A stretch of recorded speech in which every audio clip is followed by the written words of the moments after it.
Bienvenue dans l'émission Tout est possible, une émission qui change la vie. Pourquoi? Parce que Jésus a dit lui-même, tout est possible à Dieu et tout est possible à celui qui croit. Dans chacune de ces émissions, nous recevons une personne qui croit en Jésus-Christ, qui croit en Dieu et qui a vécu un miracle, une guérison, quelque chose qui interpelle. Aujourd'hui, nous avons la joie d'accueillir une jeune dame qui est assistante sociale, maman d'un petit enfant de 13 mois et qui a la foi. Alors, bonjour Christelle. Bonjour. Vous allez bien? Ça va. D'accord. Alors, vous avez vécu un miracle de guérison. Pourriez-vous donc nous partager ce que vous avez vécu? Que s'est-il passé? De quoi souffriez-vous? D'accord. Donc en fait, à l'adolescence, on s'est rendu compte que, on s'est aperçu que j'avais des problèmes hormonaux.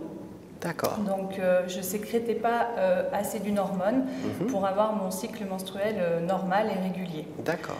Donc les médecins m'ont dit que je devais prendre des cachets tous les mois et que effectivement si je les prenais pas, je n'avais pas mon cycle. Voilà. D'accord.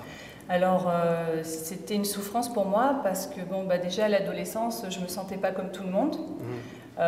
J'ai très vite eu peur de ne pas pouvoir avoir d'enfants plus tard. D'accord. Et aussi, dans mon corps, il y avait quand même des désagréments, puisque quand on n'a pas notre cycle, il y a plusieurs désagréments, comme le stress, où on se sent gonflé, enfin voilà, plusieurs difficultés qui étaient dues à ça. D'accord. Très bien. Et donc, vous êtes né à la foi un jour? Oui, donc tout simplement, je suis née à la foi. Une voisine, j'étais encore étudiante à cette époque, et une voisine m'a parlé de Jésus. Donc je ne connaissais pas Jésus. Elle m'a expliqué qui était Jésus, qu'il m'aimait, qu'il pouvait me guérir et qu'il pouvait me libérer de toutes choses. Voilà. Donc j'ai commencé à à intégrer une église, à écouter les enseignements. J'ai compris que je pouvais prier pour être guérie, ce que j'ai fait. Et puis rien ne se passait. J'étais pas guérie. D'autres personnes, j'ai demandé aussi à d'autres personnes qui prient pour moi, etc. Et rien ne se passait. Donc je comprenais pas trop et j'ai demandé au Seigneur pourquoi j'étais pas guérie. Voilà. Et à ce moment-là aussi, il y a eu beaucoup d'enseignements à l'église sur notre identité. Et Dieu m'a fait comprendre que ce problème hormonal était dû à un problème d'identité. Et moi, j'en étais pas consciente en fait. Et donc, à travers les enseignements, le Seigneur, Dieu m'a fait vraiment comprendre que ce problème était lié à ça, parce que mon père, déjà, il voulait un garçon, il voulait pas de fille. Donc pour être acceptée de lui, moi j'essayais de faire comme un garçon. Alors je faisais des trucs de garçon, etc. Et puis aussi dans mon entourage, il y avait un autre problème, c'est qu'il y avait une mauvaise image de la femme, une image un peu dévalorisante. Donc toutes ces choses ont fait que je me suis construite un peu avec ça, mais comme j'étais une fille, c'était un peu en désaccord tout ça. À l'intérieur, quoi. Et tout ça était assez profond pour que mon corps finalement fasse ce blocage, et c'est ça que Dieu a mis à la lumière, parce que tout ça c'était caché, quoi. Je ne le savais pas. Très bien. Donc en écoutant les enseignements et en recevant la prière, il y a eu quelque part une prise de conscience et ça a déclenché quelque chose chez vous. Voilà. Oui, alors il y a eu déjà cette prise de conscience d'où venait le problème, parce que moi j'étais centrée sur le problème physique, mais Dieu m'a fait comprendre que le problème était ailleurs. Il y avait une autre racine. Voilà, c'était plus profond que ça, il y avait une racine. Et en écoutant ce que Dieu pensait de moi, à travers les enseignements, à travers la Bible, j'ai compris qui j'étais, que Dieu m'avait voulu comme ça, qu'il m'aimait, etc. Et ça a guéri mon cœur. Et ensuite, la guérison physique a pu se manifester dans mon corps. Voilà. Très bien, très bien. Donc, au moment où vous avez vécu cette guérison intérieure, on va dire, vous avez eu cette conviction dans votre cœur que physiquement il y avait un impact ou ça s'est fait progressivement. Pour moi, ça s'est fait progressivement. Parce que c'est vrai qu'il y avait un peu un combat en moi. Parce que comme j'avais grandi avec tous ces mensonges, on peut dire, j'avais du mal à croire que Dieu m'aimait, que j'avais de la valeur, etc. C'était comme un combat. Donc ça s'est fait progressivement, mais à force de persévérance, d'écouter les enseignements, de prier dans l'église ou seul avec dans ma maison avec Dieu, et ben les choses, mon cœur, ça s'est fait en moi, quoi. Et à un moment donné, je me suis dit c'est bon. C'est vrai qu'il y a eu un moment où je me suis dit je vais essayer d'arrêter les comprimés parce que je voulais plus les prendre, voilà, et j'ai décidé d'arrêter. Et là, effectivement, mon cycle menstruel est revenu de manière régulière. Et je savais au fond de moi que Dieu m'avait guéri, quoi. D'accord, d'accord. Ouais. Très bien.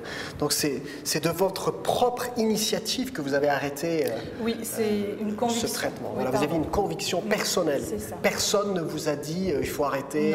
Non. Voilà, parce que nous ne pratiquons pas de telles choses. Hein. Simplement, donc c'est votre initiative personnelle et vous avez une conviction au fond de vous-même que vous étiez guéri. C'est ça, tout à fait. Et donc vous avez vérifié votre guérison. Et donc ça fait plus de 7 ans que je ne prends plus de comprimés parce que bon, c'est vrai que c'était tous les mois et j'avais prouvé cela dans le passé. Si je ne les prenais pas, je suis restée une fois 6 mois sans avoir mon cycle pour... voilà. Mais donc j'ai repris et après depuis 7 ans je ne prends plus rien du tout et j'ai même pu avoir un enfant. Et c'est vrai que je tiens à le dire aussi parce que pendant toutes ces années j'ai vécu avec cette crainte quand même de ne pas pouvoir avoir d'enfant parce que bon, les médecins aussi m'avaient dit ça serait difficile, etc. Et ça n'a pas du tout été difficile parce que Dieu m'avait guéri, donc j'ai pu avoir un enfant. Et, voilà. Super. On est vraiment très heureux pour vous de voir que Dieu a guéri.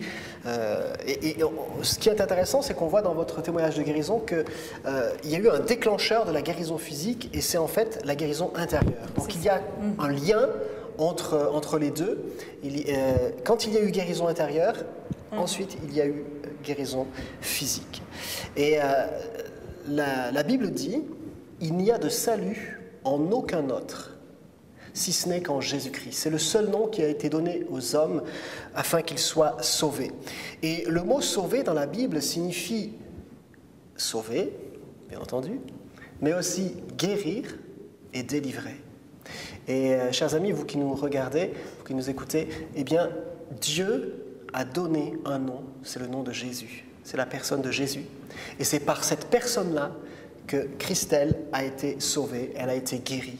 Et vous pouvez vous aussi vivre cette guérison, vivre cette délivrance, tout simplement en mettant votre confiance en Jésus. La Bible dit également qu'aujourd'hui, c'est le jour du salut. Aujourd'hui, c'est le jour de la délivrance. Aujourd'hui, c'est le jour de la guérison. Là où vous êtes actuellement, vous pouvez recevoir cette guérison. Ce que Christelle a expérimenté, vous pouvez également le vivre, simplement en mettant votre confiance en ce Jésus, qui est le Sauveur et le Libérateur. Et je vous invite tout simplement à le croire et à recevoir Jésus-Christ, comme Christelle l'a fait, comme votre Sauveur et votre Roi, c'est-à-dire celui qui gouverne votre vie. Christelle a appris, elle est née à la foi, elle a dit, mais ensuite donc, elle a appris à vivre selon les principes du Christ. Et donc, elle est entrée dans cette dynamique-là. Et en entrant dans cette dynamique, il y a un processus de guérison qui a été amorcé. Et ce que Dieu commence, toujours, il le finit. Et c'est ce qu'elle a vécu. Aujourd'hui aussi, vous pouvez le vivre. Et je vous invite à faire cette prière toute simple. Seigneur Jésus, toi qui as changé la vie de Christelle, viens dans ma vie et change-moi. Vois ma souffrance, vois mes angoisses, vois mon trouble intérieur, vois aussi le mal physique qu'il y a dans mon corps. Seigneur, délivre-moi, guéris-moi. Attendez-vous maintenant à ce que Dieu réponde à votre prière, parce que vous avez du prix à ses yeux, et il écoute ce que vous dites. Que Dieu vous bénisse. À la semaine prochaine. Au revoir.